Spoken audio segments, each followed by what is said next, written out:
Assalamualaikum warahmatullahi wabarakatuh. Halo teman-teman, saya Isma Wahyuni. Di video kali ini kita akan membahas materi tentang Rhodophyta atau biasa kita kenal juga dengan alga merah.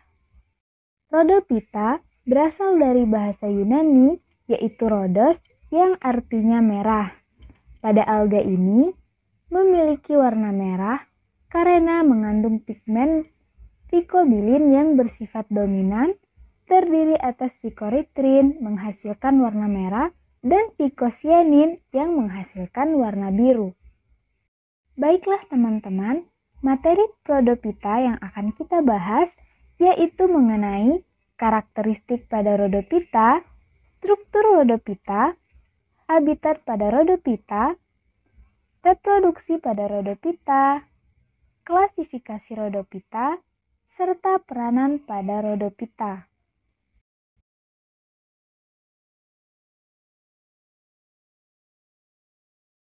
Adapun karakteristik pada Rhodophyta yaitu umumnya pada alga ini memiliki banyak sel atau multiselular dan berukuran makroskopis dengan panjang 10 cm sampai 1 meter dengan bentuk berkas atau lembaran.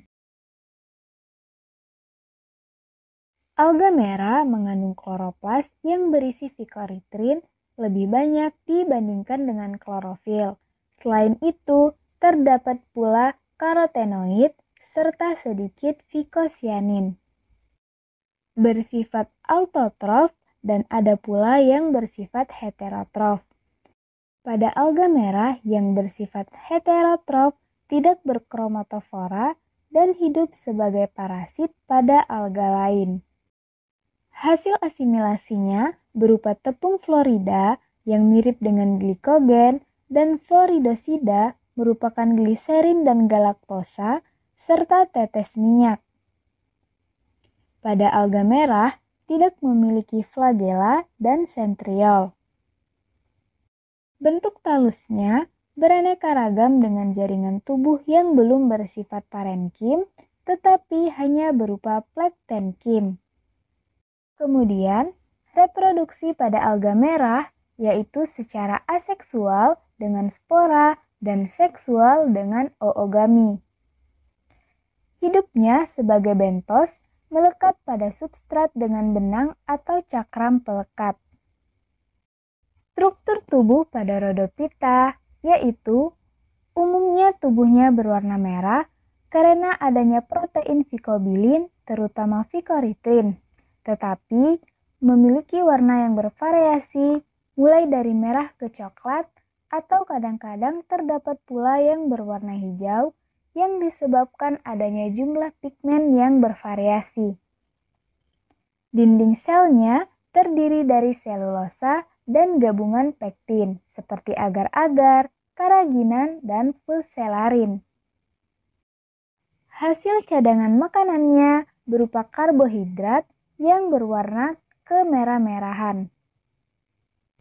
Alga merah umumnya berukuran makroskopis, berfilamen, sifon atau bentuk talus. Pada beberapa spesies terdapat pula yang berbentuk seperti lumut. Pada alga merah terdapat pigmen fotosintesis yaitu phycobilin yang memiliki pirenoid terletak di dalam kloroplas. Pirenoid berfungsi untuk menyimpan cadangan makanan atau hasil asimilasi.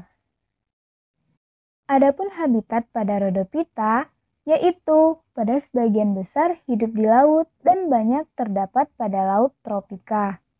Sebagian kecil Rhodophyta hidup di air tawar yang dingin dengan aliran deras dan mengandung banyak oksigen. Rhodophyta banyak ditemukan di laut dalam, contohnya pada genus Gelidium dan Gracilaria. Pada genus ini memiliki warna merah cerah. Sedangkan pada spesies Eussenema siponosum menyukai laut yang dangkal. Pada Rhodophyta yang hidup pada laut dangkal memiliki warna merah kehijauan yang disebabkan karena pada pigmen phycoerythrin menutupi klorofil dengan jumlah yang lebih sedikit. Rhodophyta hidup subur pada perairan dangkal yang bersuhu hangat, yaitu pada laut tropis. Selain itu, Rhodophyta juga dapat hidup pada perairan dengan kedalaman hingga 260 meter. Contoh Rhodophyta yang hidup pada air tawar dan tanah yaitu pada genus Bangia, Audaunella, Batrachospermum, dan Hildenbrandia. Pada beberapa genus, seperti pada Bangia dan Hildenbrandia, dapat hidup pada air laut dan air tawar. Selain itu, terdapat pula Rhodophyta yang bersifat parasit pada alga lain, contohnya pada genus Corocolax dan Homsella. Baiklah teman-teman, pembahasan selanjutnya yaitu mengenai reproduksi pada Rhodophyta. Reproduksi pada Rhodophyta dapat terjadi secara aseksual dan seksual. Pada reproduksi secara aseksual, yaitu dengan pembentukan aplanospora. Aplanospora merupakan spora non-motil atau spora yang tidak dapat bergerak yang berasal dari alga yang bersifat diploid. Selanjutnya, spora tersebut akan tumbuh menjadi alga merah baru. Pada Rhodophyta, reproduksi aseksual secara fragmentasi jarang terjadi. Sedangkan pada reproduksi seksual terjadi secara oogami dan pada beberapa jenis akan mengalami pergiliran keturunan yang disebut juga dengan metagenesis.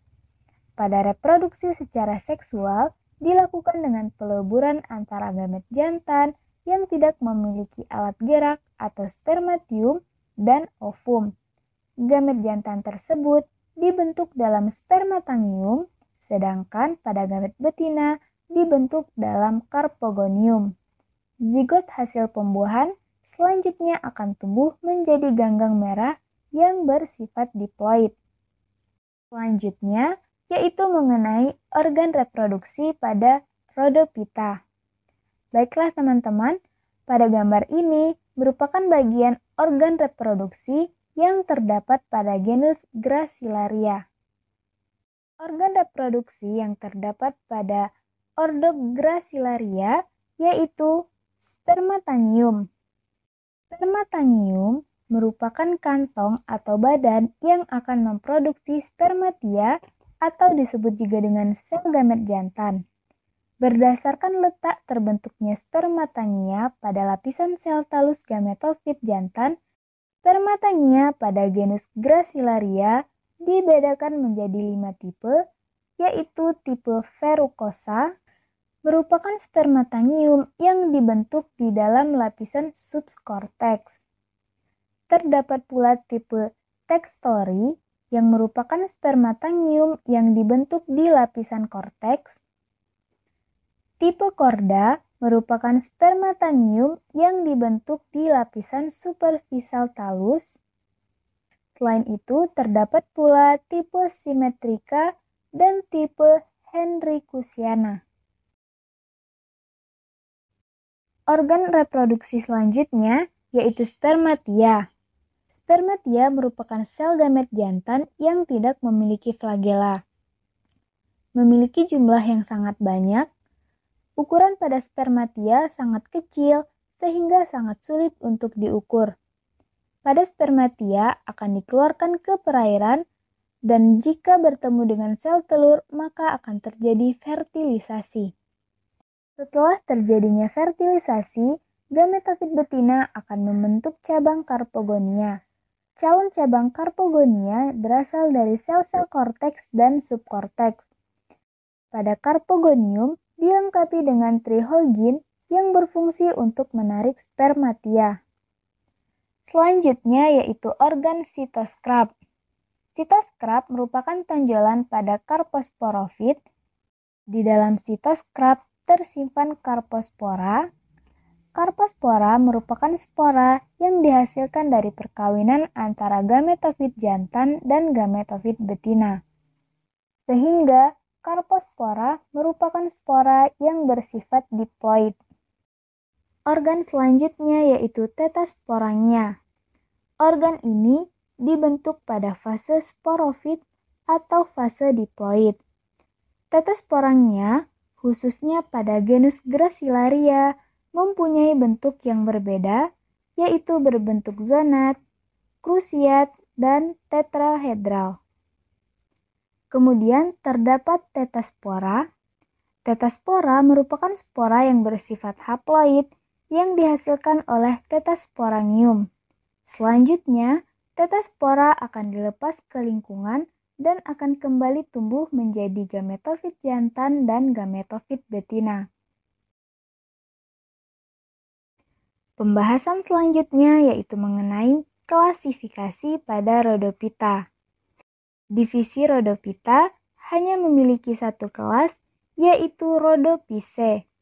Pada kelas ini terbagi menjadi dua subkelas, yaitu subkelas Banyiae dan subkelas Floridae.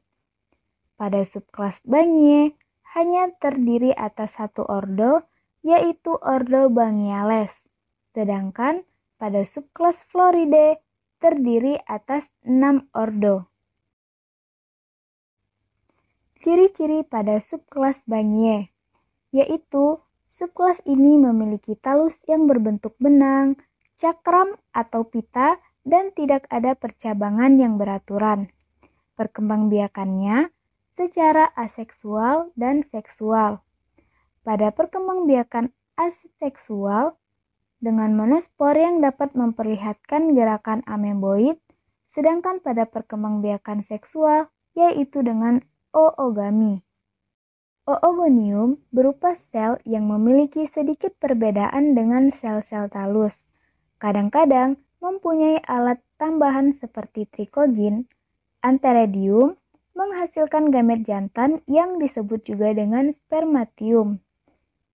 Zigot secara langsung akan membentuk spora, setelah mengadakan pembelahan baru akan mengeluarkan spora. Pada subkelas ini terdiri atas famili Bangiaceae. Contohnya pada spesies Porhiridium cruentum dan spesies Bangia arthopurpurea. Pada alga Porphyridium merupakan sumber potensial untuk beberapa produk seperti asam lemak, lipid, polisakarida, dinding sel, dan pigmen. Polisakarida dari spesies ini tersulfasi dan strukturnya memunculkan beberapa sifat unik yang dapat mengarah pada berbagai aplikasi industri dan farmasi. Selain itu, biomasa pada spesies ini mengandung karbohidrat hingga 57%. Dengan demikian, jumlah gabungan karbohidrat dalam biomasa ekspopolisakarida berpotensi menjadi sumber bahan bakar nabati dan dapat pula digunakan dalam bidang farmasi. Spesies selanjutnya yaitu Bangia arthopurpurea. Pada genus Bangia dapat ditemukan pada laut atau air tawar. Genus Bangia memiliki talus kecil dengan pertumbuhan yang lebih cepat dan memiliki hasil reproduksi yang tinggi.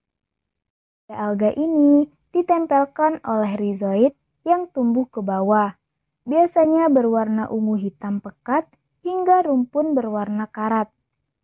Kloroplast pada Bangia sama seperti kloroplast pada divisi Rhodophyta yang lain, yaitu mengandung klorofil A dan terkadang terdapat pula klorofil B serta pigmen aksesoris seperti pigmen picobilin dan xanthofil.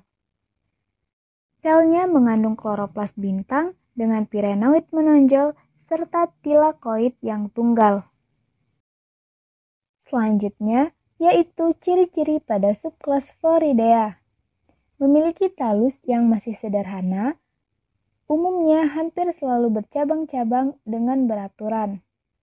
Mempunyai beraneka ragam bentuk seperti benang dan lembaran-lembaran. Memiliki percabangan yang menyirip atau menggarpu. Reproduksinya secara seksual, yaitu pada sel-sel ujung cabang-cabang talus berbentuk dua antheridium yang masing-masing terdiri atas satu sel yang berasal dari penonjolan sel ujung. Setiap anteredium menghasilkan satu gamet jantan, oleh karena itu tidak dapat bergerak, sehingga tidak dinamakan dengan spermatozoid, namun disebut dengan spermatium. Gametangium betina dinamakan dengan karpogonium. Karpogonium terdapat pada ujung cabang-cabang lain dari cabang-cabang talus yang mempunyai anteredium. Pada Subplasmodidae terdiri atas 6 ordo. Ordo yang pertama yaitu ordo Nemalionales. Pada ordo ini, hampir semua genus memiliki karpospora atau spora yang terbentuk dari hasil fertilisasi spermatia dan karpogonia yang menghasilkan spora diploid dan akan menjadi tetraspora. Hidupnya dapat ditemukan pada area moditoral atau area pantai berbatu yang umumnya didominasi oleh pemakan partikel suspensi seperti karang dan tiram. Bersifat homotalik, yaitu reproduksi seksual yang terjadi pada talus yang sama. Contohnya pada spesies Mammalion multifidum. Talusnya berbentuk silinder, berwarna coklat kemerahan sampai ungu. Talusnya lembut seperti agar-agar, bercabang sederhana atau sedikit dikotomis. Lebarnya 2-3 mm dan panjangnya yaitu 250 mm dengan alas yang diskoid. Ordo yang kedua yaitu Gelidiales, yaitu pada genus Gelidinium merupakan alga laut yang tersebar luas dengan banyak spesies. Talusnya berbentuk silinder atau pipi dan bercabang menyirip. Talus membengkok dari sumbu dan menyempit di bagian basal.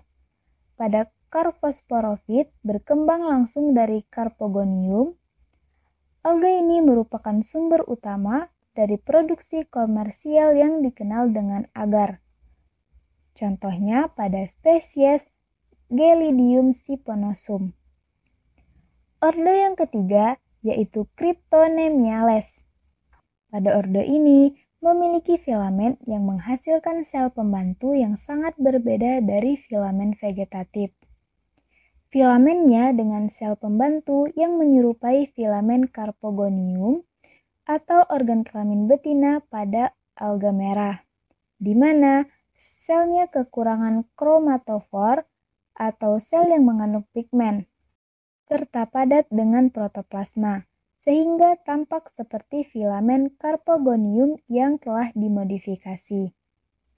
Alga ini dapat ditemukan pada laut di Samudra Pasifik.